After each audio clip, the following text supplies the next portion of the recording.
Friends, welcome to E-Pathashala in Linguistics. This is the course that concerns with language typology and universals. We are going to discuss Clitics in South Asian languages, part 2. Earlier, in part 1, we have discussed how Clitics, what kind of role Clitics play in disambiguating a sentence. If you recall, we were discussing the role of particles and the scope of negation. What we are going to do is, we will continue the discussion on the scope of negation and the role of particles. Then we are going to discuss verbal clitics.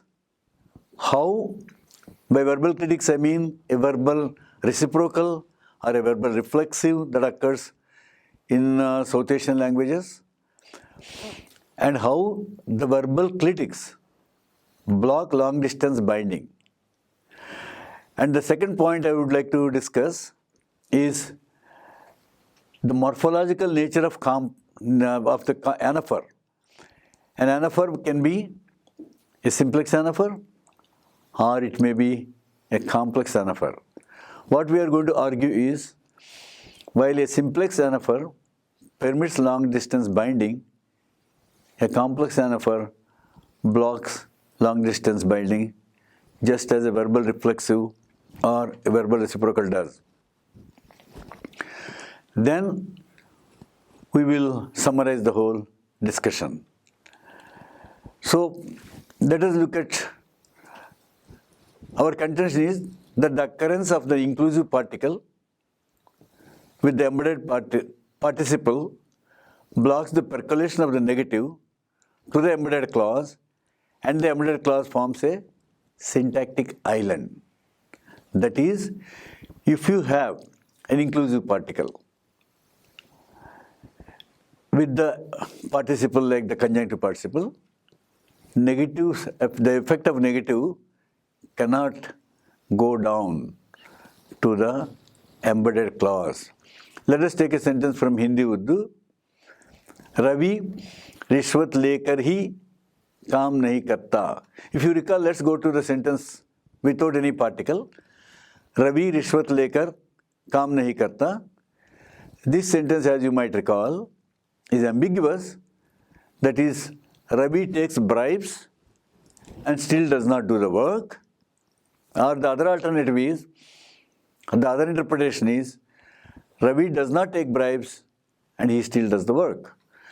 So, when you have a particle such as he, the emphatic, or to, as for, as in sentence number 16, 1, Ravi rishwat lekar hi काम नहीं करता. This means Ravi takes bribes all right, but does not do the work. That is, Ravi does not do the work even though or in spite of his taking bribes. But it does not mean Ravi does not take bribes and still does the work. That is, the kind of ambiguity that we have seen earlier is lost in this sentence. Why? Because the particle blocks the negation percolating down. So, it forms a syntactic island, the embedded clause, and it does not permit any percolation of any item into its island. Now let us look at the focus particle. Recall that the occurrence of the inclusive particle B also or 2 stops the percolation of the negative to the embedded clause, as in 16.1, which I have repeated here. Ravi rishwat lekar bhi काम नहीं करता. So, when you have an inclusive particle, neg percolation is blocked. When you have a focus particle, neg percolation is not blocked. Let us see how widespread this phenomenon is. Let's take the case of Manipuri. Manipuri is a Tibeto-Burman language. It's a Meitei, as it is called. Meitei is the language. So in Meitei, a similar ambiguity arises.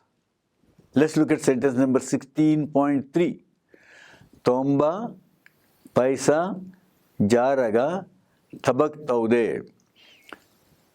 Let me repeat. Tomba paisa charaga tabak taude. Tomba money charaga having eaten, that means having taken. Tabak taude, he does not do the work. So exactly as it is in Hindi, this sentence is ambiguous. Tomba takes bribes and does not do the work, or Tomba does not take the bribe and still does the work. Now let us see what happens when you have a particle, inclusive particle, like also. The moment you have the inclusive particle, the sentence is disambiguated. It has only one interpretation. And the negative, just as in the case of Hindi, Urdu, and many other Indo-Aryan languages, negative does not percolate down to the embedded clause. So this sentence has the interpretation, Tomba takes bribes to and does not do the work. That is, Tomba does not do the work in spite of or even though he takes bribes. But it does not mean Tomba does not take bribes and still does the work. Thus, the addition of su, also the inclusive particle, to the right of the embedded conjunctive participle disambiguates the sentence. Let us look at Telugu, a Dravidian language. Let's take the same sentence as we did in Hindi and Meitei. Ravi lanchalu తీసుకొని పని చెయ్యడు. తీసుకొని is the conjunctive participle, and this sentence is ambiguous, just as it is in Hindi and Meitei. Ravi takes bribes and does not do the work. Ravi does not take bribes and still does the work. Let us see what would be the effect of the inclusive particle kuda. Kuda means also. So, in sentence number 16.6, you will see Ravi లంచాలు తీసుకొని కూడా పని చేయడు. Let me repeat. Ravi లంచాలు తీసుకొని కూడా పని చేయడు. So Ravi bribes having taken to does not do the work. Notice that there is a kun which is a self-benefactive in Telugu, as we have discussed in the section on anaphora. So Ravi takes bribes to and does not do the work. That is, Ravi does not do the work even though he takes bribes. It does not mean Ravi does not take bribes and still does the work. That is, just as in the case of Hindi, Urdu, and Meitei, the negative, the percolation of the negative to the embedded participle, that is, to the embedded clause, is blocked by the addition of the inclusive particle kuda. Kuda, that is also in Telugu. That is, the moment you have a particle, the inclusive particle, to the right of the conjunctive participle, the embedded clause forms a syntactic island and does not permit any intrusion like the negative particle into it. Let us take another particle, aite, as for aite is a focus particle in Telugu. The occurrence of the focus particle aite does not block neck percolation. That is, if you have aite as for to the right of the conjunctive participle, then the neg which occurs in the higher clause goes down to the lower clause, and the lower clause, in spite of the occurrence of aite as for, does not form a syntactic island. You can see that in sentence number 16.7. Ravi లంచాలు తీసుకొని అయితే పనిచేయడు. That means Ravi does not take bribes, but he does the work. It does not mean Ravi takes bribes, but he does not do the work. That is the negative has gone down to the embedded clause. Now we move on to section 3, where we discuss the role of verbal clitics.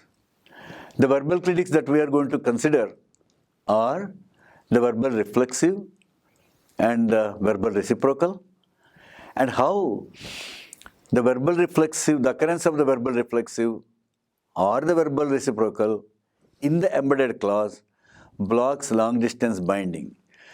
As you recall, in South Asian languages, we have long distance binding, where the subject of the embedded clause is co-indexed with the matrix subject, violating principle A. We have provided an explanation how this can be accounted for by head-to-head movement in South Asian languages, and it is not a violation of principle A of the binding theory. Now what we are going to see is how the occurrence of a verbal clitic in the embedded clause blocks long distance binding. What are verbal anaphors? Verbal anaphors are reflexives and reciprocals. These are found in Dravidian languages, Munda languages, and many of the Tibeto-Burman languages. And the verbal reflexive or reciprocal functions as a self-benefactive. We are going to, in this context, see how the addition of the other benefactive to the embedded clause affects the interpretation. Thus, we are going to consider 3 aspects: the occurrence of the verbal reciprocal, the occurrence of the verbal reflexive, and the occurrence of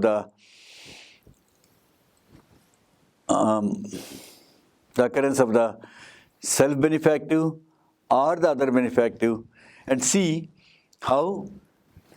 what kind of effect these particles will have in disambiguating a sentence. There are many South Asian languages such as Mizo, Ma, Bodo, Tenediye from the Tibeto-Burman language family, Telugu, Tamil, Kannada from the Dravidian family, and the Munda language in Dravidian family, in which there occurs a nominal as well as a verbal anaphor. That is, by a verbal anaphor we mean the verbal reflexive or the reciprocal. And there are languages such as Mundari, Santali, Ho, which only have the verbal anaphor. As you might recall, there is no nominal anaphor at all. So what we are going to show is, that the verbal anaphor in all these languages performs several functions, such as the self-benefactive, the passive marker, an inchoative marker, etc. Let's come to sentence number 16.8 from Telugu, a Dravidian language. Ashok Saritani tana kosam tea cheyamani cheppedu. Ashok masculine, Sarita feminine, ni accusative, and since the embedded verb is non-finite, so you have a big pro coming there. Saritani tana kosam tea cheyamani, self for tea cheyamani, do imperative ani cheppedu. Ashok asked Sarita to make some tea, where you have an embedded verb cheyamani, which is do imperative, and you have a quotative, and you have Ashok asked Sarita to make some tea for himself. Here, it does not mean tanakosam, the reflexive self for, refers only to Ashok, the matrix subject, and it does not refer to Sarita, which is the embedded subject, which is manifested either as a big pro or a small pro. When Telugu has the verbal anaphor, kun, as you might recall. When you have the verbal anaphor occurring with the embedded verb, then long distance binding, as in the case of 16.8, is blocked. In 16.9, you can see Ashok Saritani tana kosam tea చేసుకోమని చెప్పాడు. Here, the embedded verb is chase, చేసు, to do. Kun is the self-benefactive, and you have a quotative occurring there, which occurs to the right of the embedded clause. Ashok asked Sarita to make some tea for herself, and it does not mean for himself. Why? Because the occurrence of the verbal reflexive kun or the self-benefactive kun blocks the interpretation long distance binding, and the anaphor tanakosam could refer or refers only to Sarita and not to Ashok. Telugu, like in many other South Asian languages, has the other benefactive too. The other benefactive in Telugu is pit. Pit means to give away, to serve actually literally, but pit has the meaning of the interpretation of other benefactive as a compound verb. When the other benefactive pit occurs with the embedded verb, the anaphor tanakosam unambiguously refers to the matrix subject Ashok alone, as in sentence number 16.10. Ashok Saritani tana kosam tea chesi pettamani adigadu.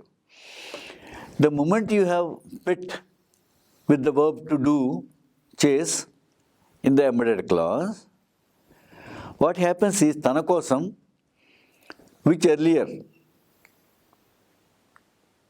referred to Ashok in a sentence without pit, now refers only to Ashok and not to Sarita. That means the occurrence of the other benefactive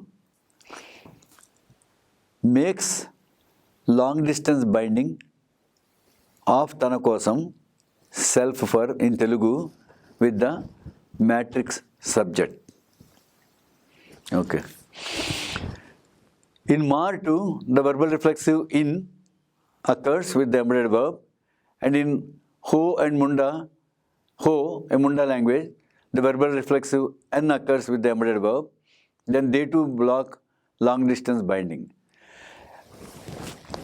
Let us take the case of Dakkini, a transplanted variety of Hindi Urdu in the Dravidian language speaking area. And Dakkini does not have a verbal reflexive, nor does it have a verbal reciprocal. But it has a self-benefactive, which is the vector verb lena, to take, of Hindi.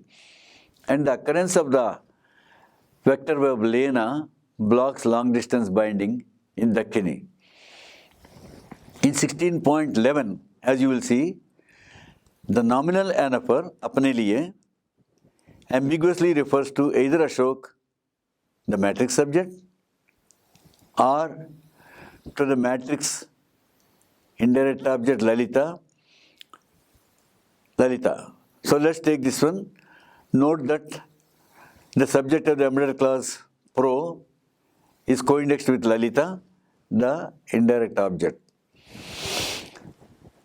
Let's take sentence number 16.11. Ashok Lalita को अपने लिए चाय बनाने को कहा. Ashok asked Lalita to make some tea for himself or for herself. Notice that the embedded verb is chai banana. Banana is the embedded verb make, and banana in the embedded class does not have any clitic, verbal clitic following it. So Ashok asked Lalita to make tea अपने लिए, for himself or for herself, चाय बनाने को कहा. What happens when you have the self-benefactive lay occurs with the embedded verb? The self-benefactive lay functions the same way as the verbal reflexive or the self-benefactive functions in Telugu or Tamil or Kannada, where long distance binding is blocked and apne liye is co-indexed only with pro, that is the subject of the embedded class, and not with the subject of the matrix class. That is, the occurrence of Lena, the self-benefactive, with the embedded verb blocks long distance binding, as you can see in sentence number 16.12. Ashok Lalita को अपने लिए चाय बना लेने को कहा.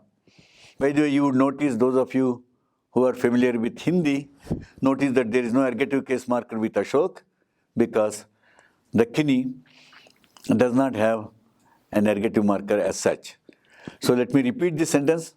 Ashok Sarita को चाय बना लेने को कहा. So अपने लिए refers only to Sarita, that is herself, and not to Ashok, that is him. Notice that sentences such as 38 are not acceptable in Hindi, Urdu or Punjabi, as they do not tolerate the occurrence of the verbal anaphor, a vector verb with an infinitive. Let me repeat. The occurrence of a vector verb such as lena, bana lena, with an embedded infinitive is not tolerated, is not permitted, either in Hindi, Urdu or in Punjabi. Recipient position of the embedded clause. It uniquely refers to the matrix subject alone and not to Lalita. The pronoun may also be co-indexed to a discourse antecedent, for which we have used the subscript K in 16.13. Let's look at 16.13. Ashok Lalita को उसके लिए चाय बनाने को कहा. Now, earlier in 16.12, we had अपने लिए. Here we have उसके लिए. अशोक ललिता को उसके लिए चाय बनाने को कहा. That उसके लिए is a pronominal and it would refer either to Ashok or to a discourse antecedent.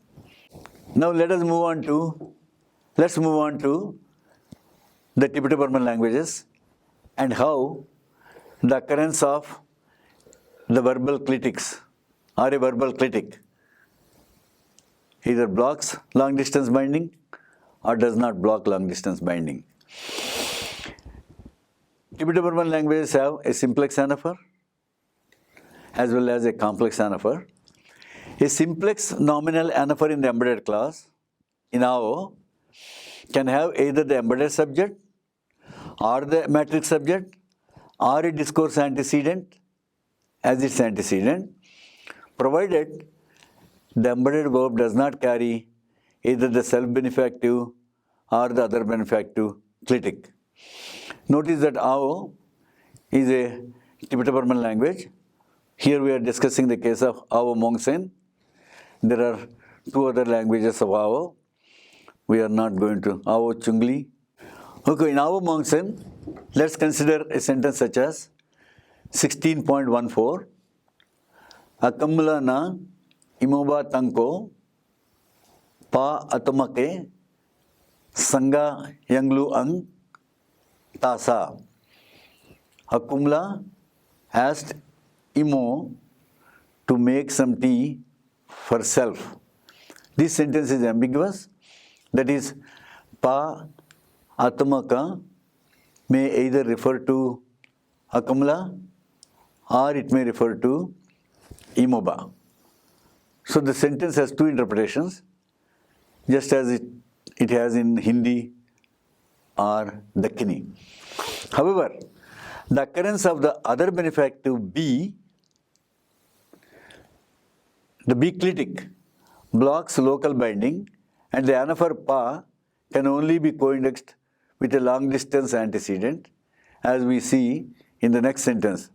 That is, the anaphor would have either the matrix subject or a discourse antecedent as its antecedents. 16.15 Akamla na Aranla Tanko Pa Atamaka Sanga Yanglu B Angta Sa. Akamla asked Aranla to make some tea for self. The self refers only to Aranla and just a minute. The self refers only to Akamla and not to Aranla. I'm just repeating. Akamla asked Aranla to make some tea for self. And here, self is pa atmaka, but the occurrence of the verbal self other benefactive B blocks local binding. It permits long distance binding. As a result, pa atmaka refers to akamala only and not to Aranla. As you recall, when we were discussing anaphors in South Asian languages, we said that South Asian languages have two types of anaphors, nominal and verbal. In nominals, there are two types. That is a complex anaphor, which is morphologically complex, and is simplex anaphor. So what we are going to show now is long distance binding is blocked when you have a complex anaphor in the embedded clause. That is, if you have a simplex anaphor, then long distance binding is permitted. If you have a complex anaphor in the embedded clause, the complex anaphor cannot have the subject of the matrix clause as its antecedent. This, as you might recall, in all South Asian languages except Marathi, a reduplicated form does not permit long distance binding, while it is the simplex form that permits long distance binding. So,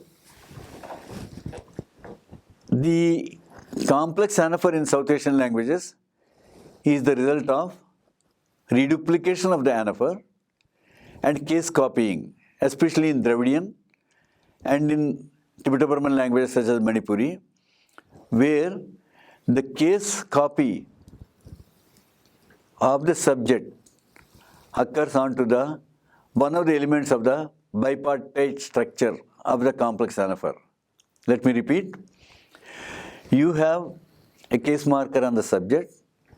The anaphor is a complex anaphor. That means it has bipartite structure.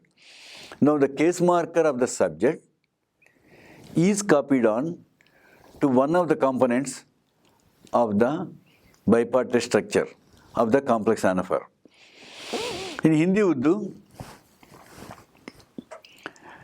the complex anaphor apne aap does not permit long distance binding, while the simplex anaphor permits long distance binding, as you can see in sentence number 16.16 and 16.17.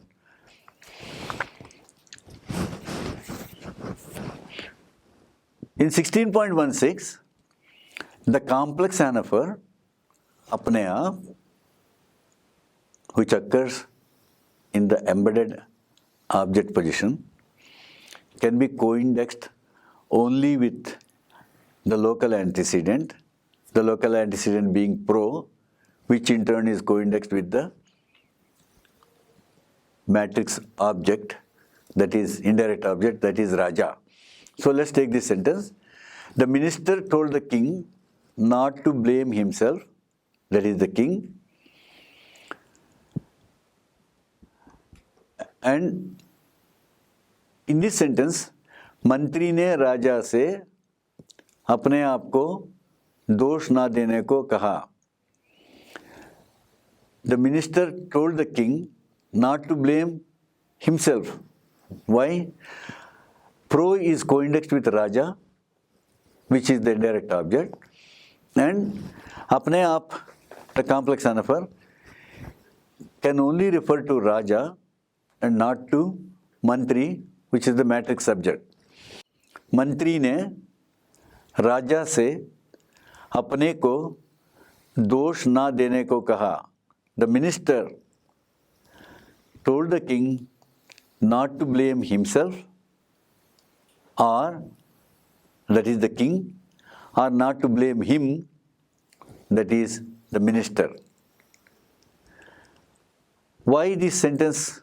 Why the anaphor can be co-indexed either with the pro, the embedded subject, which in turn is co-indexed with Raja, the matrix indirect object, or Mantri, which is the matrix subject. Why? Because apne ko is a simplex anaphor. A simplex anaphor permits long distance binding as well as local binding, provided your embedded verb does not have any verbal clitic. Here, dena, give, does not have any verbal clitic. So, therefore, you have obviously the embedded anaphor, that is the anaphor apne ko occurring in the embedded clause may either refer to a local antecedent or a long distance antecedent. Recall that in Telugu too, a simplex anaphor permits long distance binding, while a complex anaphor does not permit long distance binding. Let's take sentence number 16.18. In 16.18, the anaphor Tanamida, self for, permits long distance binding. So, Karuna Saritato Tanamida Chirak Padavaddu అని చెప్పింది. తన మీద self on can be co-indexed with Karuna, or it can be co-indexed with Sarita, which is the embedded which can be co-indexed with Pro, which in turn is co-indexed with Sarita, the embedded indirect object. Let's take 16.19, where you have a complex anaphor. The complex anaphor is Tanamida Tanu, self on self. It has a bipartite structure. Karuna Saritato Tanamida Tanu Chiraku Padavaddu అని చెప్పింది. Karuna asked Sarita not to get irritated at herself. Herself refers to Sarita and not to Karuna. Thus, what we have noticed is the process of reduplication. Thus, it is the process of reduplication of the anaphor that disambiguates a sentence in 45. This disambiguation process in Telugu is in consonance with similar other processes in other South Asian languages. Recall that a verbal anaphor blocks ambiguity. Hence, long distance binding is not permitted when a verbal anaphor occurs. Similarly, when a complex anaphor occurs, long distance binding is prohibited in all South Asian languages. There are some predicates in Telugu and also in other Dravidian languages that obligatorily require a verbal anaphor. When you have a verbal anaphor in the embedded clause, then the sentence is unambiguous and the anaphor permits only local binding. Malati, as in sentence number 16.20, 20 you can see, Malati, Mamatani, Tanani Tanu, Pogudukanavaddu, and Cheppindi. Here, you have two aspects to deal with. You have Tanani Tanu, which is a complex anaphor, and Pogudu is praise, Konni is a verbal reflexive. So you have two features to deal with, namely a complex anaphor in the embedded clause and a verbal reflexive in the embedded clause. As you can guess, this sentence would permit only the co-indexation of the anaphor with the local subject and not with the matrix subject. As you can see, Malati told Mamata not to praise herself, that is Mamata. She can only, it refers only to, not to praise herself, that is Malati. It refers only to Mamata. We have pointed out so far, emphatically, that the verbal clitic blocks long distance binding.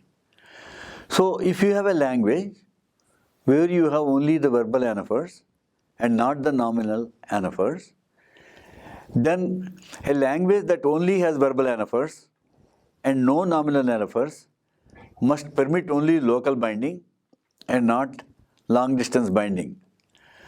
Our claim gets support from Munda languages such as Ho or Mundari or Santali, where the occurrence of the verbal anaphor blocks long distance binding. Where the occurrence of the verbal anaphor in the embedded clause blocks long distance binding. We have also shown that reduplication has its effects in the interpretation. We have shown the case of SEMA, relative clauses. You can refer to the modules on relative clauses, relativization in Tibet-Burman for the cases involving SEMA. Interestingly, English also has, in colloquial English, one finds sentences such as 16.24a and 16.24b, where reduplication is used as a specific device to disambiguate a sentence and to impart a specific sense. Let's take this sentence. Does he like you? Or does he like you like you? Does he like you has the interpretation of casual, but like you, does he really like you? Or take sentence number B, he's a linguist, which means he's a linguist. In sentence number B, you can see, yeah, he's a linguist, but not a linguist. That is, you have a casual versus the real thing. And these are the data that are supplied by Professor Peter Hook from American English.